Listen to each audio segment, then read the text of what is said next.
আসসালামু আলাইকুম। বিকেলে নাস্তা নিয়ে তো হচ্ছে মানে প্রতিদিনই হচ্ছে মায়েদের টেনশন থাকে যে কি তৈরি করব, কি রান্না করব, আজকে কি বাচ্চাদের জন্য স্ন্যাক্স হিসেবে দিব। তো আজকে হচ্ছে আলু যদি বাসায় থাকে তাহলে এই আলু দিয়ে হচ্ছে পাকোড়াটা করে খেতে কিন্তু দারুণ লাগে। আর বাচ্চাদের জন্য কিন্তু এটা ভীষণ মজার একটি খাবার।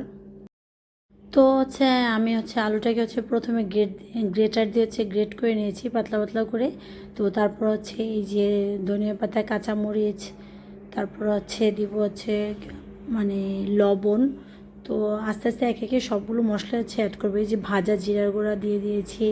তারপরে এই আলুর পাকোড়াটা খেতে কিন্তু দারুণ লাগে বিকেলবেলা। তারপরে এই যে মরিচের গুঁড়া দিব, শুধু হলুদের গুঁড়াটা বাদ দিব। হলুদের গুঁড়োটা দিব না, কারণ এটা যেহেতু মানে বেসনও দরকার আছে এটা তৈরি করার ক্ষেত্রে। তো এই আলু পাকোড়াটা কিন্তু খেতে ভীষণ ভালো লাগে। আর যাদের বাসা আছে বাচ্চা থাকে, বিকেলবেলা তো হচ্ছে মানে নাস্তার আয়োজন করতে হবে তাদের জন্য, মাস্ট বি। তো এই তো দিয়ে দিলাম হচ্ছে লবণ। আর হচ্ছে এই পর্যায়ে দিয়ে দিব হচ্ছে এই যে একটু কর্নফ্লাওয়ার দিয়ে দিব যাতে ক্রিস্পি হয়। তারপর চালের গুঁড়ো অ্যাড করে দিব। আর দিয়ে দিব হচ্ছে বেসন।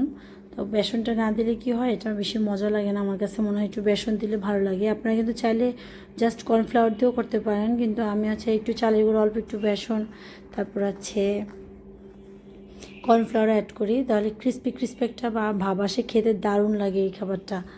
আর এটা তো নাস্তার জন্য পারফেক্ট, বাচ্চা বড় সবাই চটজলদি তৈরি করা যায়। আর এখন যেহেতু আলুর সিজন, বাজারে আছে ভরপুর আলু পাবেন।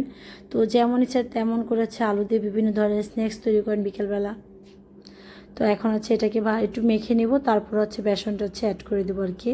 তো এই পর্যায়ে হচ্ছে দিয়ে দেবো হচ্ছে বেসন। তো এই যেটা একটু মেখে সফট করে নিয়েছি, তারপর হচ্ছে বেসন দিয়ে অল্প একটু পানি যদি দরকার হয় দিবেন, আর যদি দরকার না হয় তাহলে আর দরকার নেই। তারপর হচ্ছে সুন্দর করে হচ্ছে মেখে নেবেন। তারপর হচ্ছে মানে তেল গরম করতে দিয়ে জাস্ট এটাকে ভেজে নেবেন। এটা কিন্তু বিকেলবেলা এত মজা লাগে, আর যদি সস থাকে তাহলে তোর কথাই নাই, কি বলবো। আর সস ছাড়া যদি আপনারা চান অন্যরকম করে, তাহলে কিন্তু যে টক দই দিয়ে একটু মানে টক দইয়ের সাথে একটু চিনি, তারপর একটু জিরার গুঁড়া, ওইভাবেও কিন্তু তৈরি করতে পারেন। ওটাও কিন্তু খেতে ভালো লাগে। তো আমি তো চুলাতে হচ্ছে তেল গরম বসিয়ে দিয়েছি, আর এখন হচ্ছে ভেজে নেব আর কি।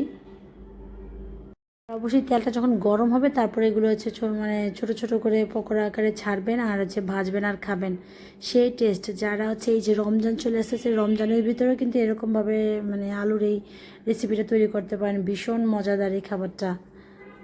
তো ফাইনালি হচ্ছে এই যে আমার মজাদার আলুর পাকোড়া রেডি। এখন হচ্ছে সস দিয়ে জাস্ট খাবো। তো বাসায় কিন্তু আপনারা খুব সহজেই এই রেসিপিটা তৈরি করতে পারেন। তো সবাই কেমন লাগলো কমেন্টসে জানাবেন। সবাই ভালো থাকবেন, আল্লাহ হাফেজ।